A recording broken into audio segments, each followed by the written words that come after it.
सच तो यह है कि पिछले कई वर्षों से यशोधर बाबू का अपनी पत्नी और बच्चों से हर छोटी बड़ी बात में मतभेद होने लगा है और इस वजह से वह घर जल्दी लौटना पसंद नहीं करते।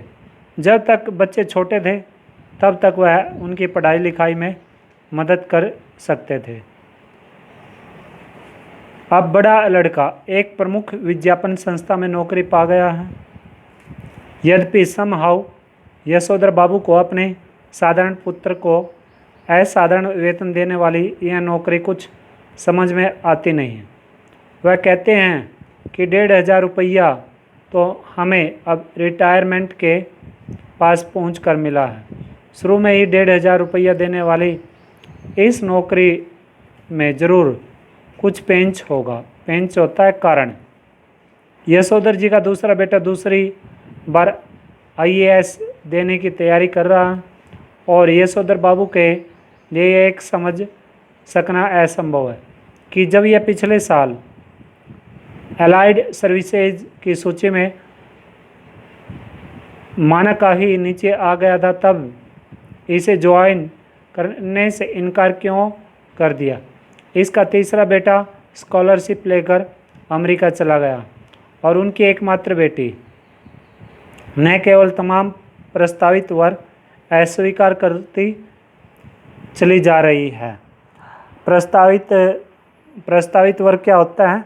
प्रस्तावित वर होता है जिस युवक से विवाह करने की इच्छा जाहिर की हो, यानी कि अपनी पसंदीदा वर चुनना, पति चुनना।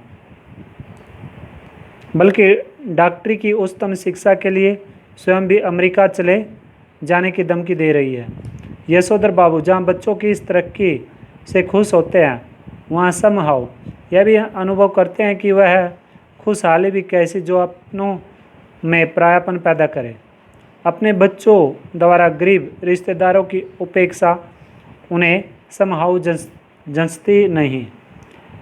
एनीवे, जनरेशनों में गैप तो होता ही है सुना, ऐसे कहकर स्वयं को दिलासा देता है पिता। उपेक्षा क्या होता है? तिरस्कार का भाव प्रकट करना। यद्यपि यशोधर बाबू की पत्नी अपने मूल संस्कारों से किसी भी तरह आधुनिक नहीं है, तथापि बच्चों की तरफदारी करने की मातृसुलभ मजबूरी ने उन्हें भी मोड़ बना डाला है। तरफदारी करना, तरफदारी क्या होता है? किसी का पक्ष लेना। और मातृसुलभ माताओं की जो नेचुरल मनोदशा होती है उसको मातृसुलभ बोलते हैं। बच्चों के प्रति जो माता की जो फीलिंग्स होती है। और मोड क्या होता है? आधुनिक। कुछ यह भी है कि जिस समय उनकी शादी हुई थी यशोधर बाबू के साथ गांव से आए ताऊ जी और उनके 2 विवाहित बेटे भी रहा करते थे। इस संयुक्त परिवार में पीछे बहुओं में गजब के तनाव थे। गजब होता है बहुत ज़्यादा, अत्यधिक।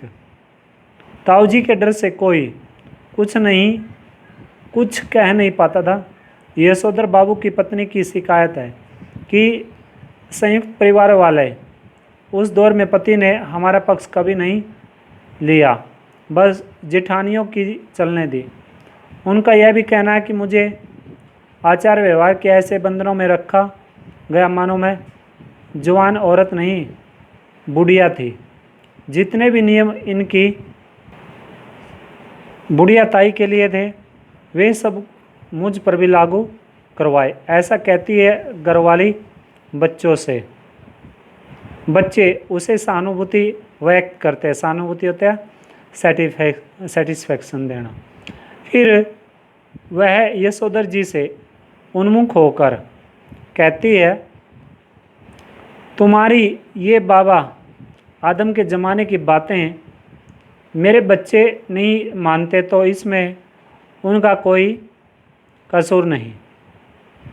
मैं भी इन बातों को उसी हद तक मानूंगी जिस हद तक सुविधा हो। यानी कि सुविधा का अर्थ होता है जो अच्छी लगती हो या सहन कर सकते हो। अब मेरे कहने से वह सब डोंग डकोसला हो नहीं सकता, साफ बात। डोंग डकोसला क्या होता है? डोंग डकोसला होता है आडंबरपूर्ण व्यवहार, यानी कि वही पुरानी परंपराओं के अनुसार चलना।